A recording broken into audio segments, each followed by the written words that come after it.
Hi everybody, this is part 2, the inside walkthrough of our 2004 Itasca Spirit. I'm Bryant's wife, Allie, and I will be helping him narrate today. You'll see here a floor plan of the Itasca Spirit. Kind of gives you the layout of what we're going to be showing you through here in a minute. When you walk in the door, there's a little latch that you can put out for it to hold the door open instead of swinging shut. And you'll walk right in and we will show you how to open up the slides. When you push the out button, you're going to see that it says the park brake needs to be on. So if that light comes on, you need to come over to the front and push the parking brake down before it will allow you to open the slides. When you come back and try again, it should open really easily. We're going to speed up the video here, but you'll just press and hold the button as long as it takes for the slides to fully go out, and you'll notice that they'll stop when it's all the way out and ready for you. Now you'll do the same thing to close the slides. You'll just push the in button, but first you want to make sure that there's nothing blocking the slide from coming inside, especially that little cup holder there. That seems to be the biggest culprit in keeping it from sliding in. So again, you just continue to hold that in button until you notice that the slide's all the way in and it will stop. Now we'll just give you a quick tour of your living room space. You'll notice that there is a lot of storage, a lot of pantry item space. There's some baskets to help you organize. Some of the lights don't turn on with the light switches, so you just use the switch on the side of the lights.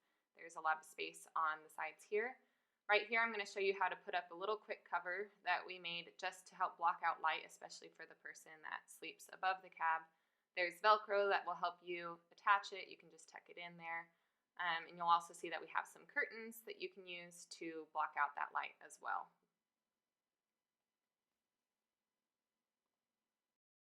Again, there's some more cabinet space. There's a lot of different RV tools that you might need, as well as extra baskets and a fan. This is how you turn on the overhead fan to vent, especially as you're cooking. You'll open it up and then turn it on, turn it off and close it. Then you can replace the sunshade so that it helps to keep it from getting too hot. Here's how you turn the couch into a full-size bed. You will find the little latch that's right in the middle of the two cushions, and you'll pull up on that latch. You can just lay all the way flat. It's called a jackknife sofa. And then again, to fold it back up, you'll just have to find that little latch. It's right in between those two cushions on the bottom and push it back up to standing. Your kitchen table also folds flat into a twin size bed. First, you're going to move the bottom cushions out of the way of the table, and then you're going to knock this leg out of the holder at the bottom, push the button, and fold the leg under. Then you lift and lay flat the table.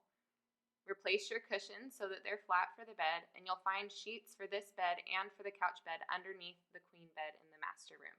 Now to put it back up to table position, you'll just put the cushions back into their spots, lift and then latch the top, and then pop the leg back in place. Your forward-facing kitchen bench as well as the couch have 2 seat belts each for a total of 4 passenger seats.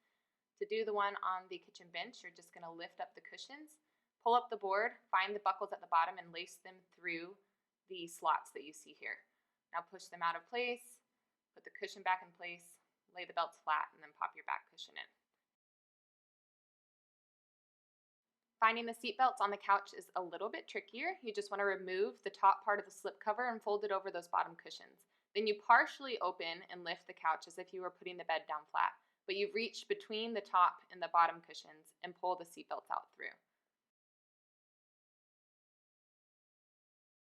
Now for a quick kitchen walkthrough, you have your fan and your light buttons there, your microwave above the stove. To use the stove, you'll just lift and fold the cover and it rests along the back. You'll light your burner here on the right, and then you have your other burner knobs right here. To use the stove or the oven, you're going to need to turn your propane on, which you saw in part 1 of the video of the outside walkthrough. Underneath, you're going to have different foil, cling wraps, bags. Under the sink, you have cleaning supplies and trash sacks. The top drawer has your towels and pot holders. The middle drawer has various cooking utensils, such as your measuring cups, your whisks, your spatulas, your tongs. The bottom drawer has your camping fire utensils for lighting a fire and doing things like s'mores.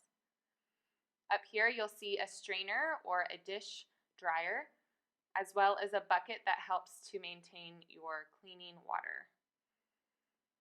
You'll see how to pop up this additional counter space here, and then you just pull the tab to pop it back down. You also have paper towel holder, as well as dish soap, hand soap, and a dish scrubbing brush. Up in the cabinet, you'll see all of your bowls and plates, as well as some thermoses. Here's a stacking bunch of mixing bowls with lids. You can use them to store leftover food as well as for your cooking.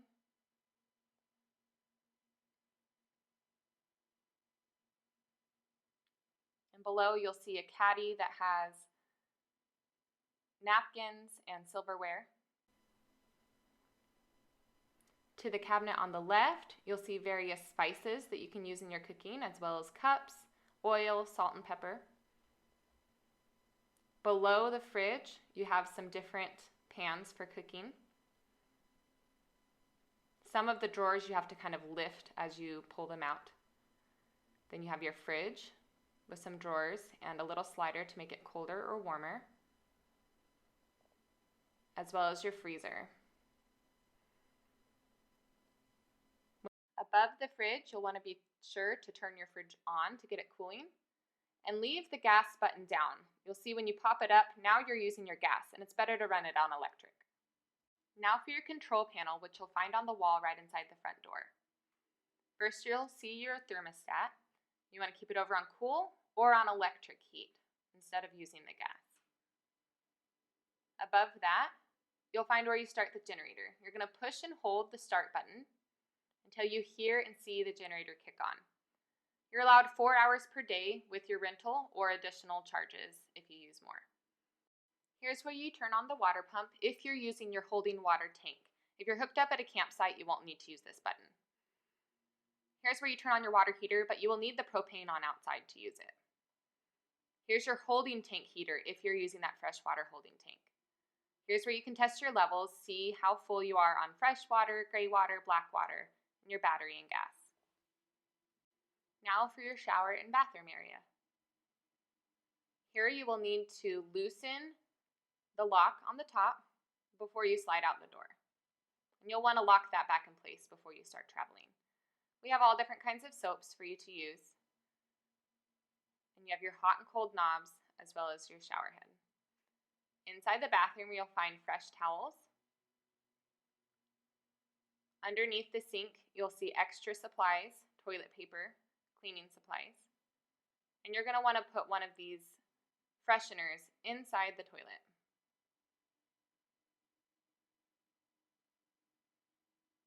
Open up the bottom by pushing on the lever and pop that in to help freshen up the black water tank. Here you have a drawer for storing your toiletries. Again, sometimes you have to lift and then pull the drawers. There is more storage space for toiletries and a couple additional hand towels. Here's your master bedroom. Above the bed, you have a lot of storage space. You have several lights. Underneath the bed, like I said, are where your extra linens are housed for the other beds. You have a lot of hanging space and a light that turns on when you open the closet doors, as well as additional cabinets and cubbies to hold your clothing.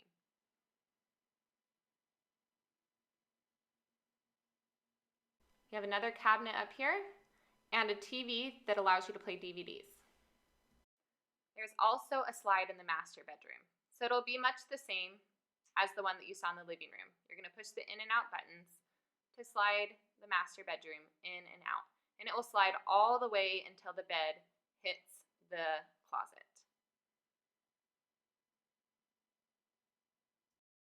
Next, we'll talk about how to set up the portable AC unit. So first, you move the AC unit back to the back corner. This is the only place it's going to fit because it has to be vented out the back window. You plug it into the orange extension cord that you learned about in the first video. You actually just feed it through the window here in a second. So raise the shades, open up the back window, and you'll find the flexible hose that connects in the back of the AC unit like this. You'll take this hose, funnel it out the back door, and as best you can, create a seal around this hose to stop the cold air from escaping. Then you close the vents, put the shade back up, and turn it on.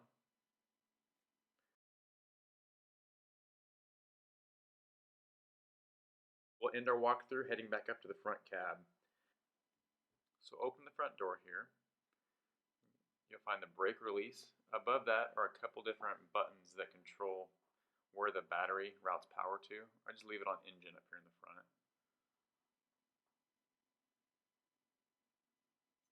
These are the running lights at night.